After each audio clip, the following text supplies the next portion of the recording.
कोठा के ऊपर कोठरी माली बाग लगावले, माली बाग लगावले। फूला लोरे चलली कावन बेटी माली पकड़ले आचर है, माली पकड़ले आचर है।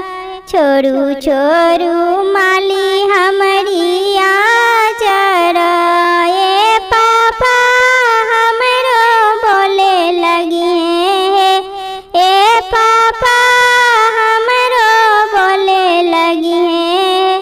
तोहरो पापा मोरा ससुर, हम नहीं छोड़बै आचर, हम नहीं छोड़बै आचर।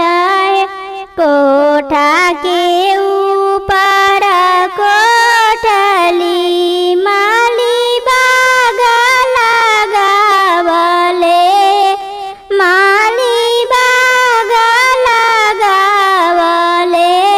फूला लोरे चलली कावन बेटी माली पकड़ले आचर है, माली पकड़ले आचर है।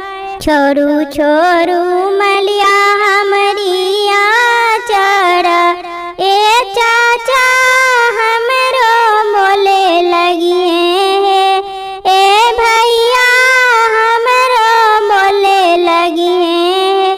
तोहरो चाचा